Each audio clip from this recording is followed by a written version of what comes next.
అవని అయితే ప్రణతి గురించి ఆలోచిస్తూ ఉంటుంది. ఇక ప్రణతి అయితే ఇక చేసేది ఏమీ లేక బట్టలన్నీ సర్దేసుకుంటూ ఉంటుంది. అలా బ్యాగ్లో బట్టలన్నీ సర్దేసుకొని ఒక లెటర్ అయితే రాయడానికైతే ట్రై చేస్తూ ఉంటుంది. అమ్మ నాన్న నన్ను క్షమించండి, నేను ఒక అబ్బాయిని ప్రేమించాను, మీరు చూసిన సంబంధం చేసుకోలేక అబ్బాయిని మరవలేక వెళ్ళిపోతున్నాను అని చెప్పేసి అయితే చాలా బాధపడుతూ లెటర్ రాస్తూ ఉంటుంది.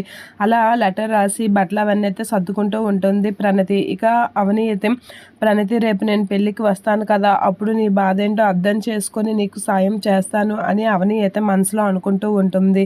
ఇక కమల్ శ్రీకర్ వీలైతే అవని పెళ్ళికి వస్తుందని వెల్కమ్ అయితే చెప్తూ ఉంటారు. అవని వదిన వెల్కమ్ అని అయితే రాస్తూ ఉంటారు. అలా రాసి అన్నయ్య సూపర్గా ఉంది కదా అని చెప్పేసి ఆరాధ్య శ్రీకర్ వీళ్ళైతే రాస్తూ ఉంటారు. ఇక అవని అయితే ఆటోలో పెళ్ళికి వచ్చి ఆటో దిగుతూ ఉంటుంది. అది చూసి కమల్ వాళ్ళు చాలా హ్యాపీగా ఫీల్ అవుతూ వదిన నువ్వు వచ్చావు కదా, ఇక పెళ్ళి అదిరిపోతుంది అన్నట్లుగా అయితే అంటూ ఉంటారు. అలా అనగానే అవని వదిన స్వాగతం అని చూసి అవని అయితే హ్యాపీగా ఫీల్ అవుతూ ఉంటుంది. ఇక అక్షయ్ వీళ్ళందరూ అయితే వచ్చేసరికి అవని అయితే అక్షయ్ కాసి అలా చూస్తూ ఉండిపోతూ ఉంటుంది. ఇక అక్షయ్ కూడా అవని వైపు చూస్తూ ఉండిపోతూ ఉంటాడు. ఇక ఏం చేయలేక పల్లవి శ్రీయ వాళ్ళైతే హారతి పళ్ళెం తీసుకొని వచ్చి అవనికి అక్షయ్కి హారతి ఇస్తూ ఉంటారు.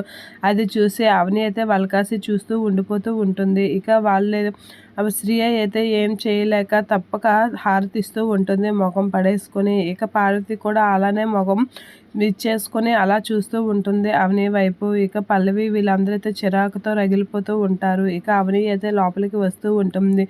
అందరూ అయితే పెళ్లి మండపం లోపలికి అయితే వెళ్తూ ఉంటారు. పల్లవి అయితే కోపంతో రగిలిపోతూ ఉంటుంది అవని వచ్చిన దానికి. ఇక అవని వాళ్ళందరూ అయితే లోపలికి వెళ్తూ ఉంటారు.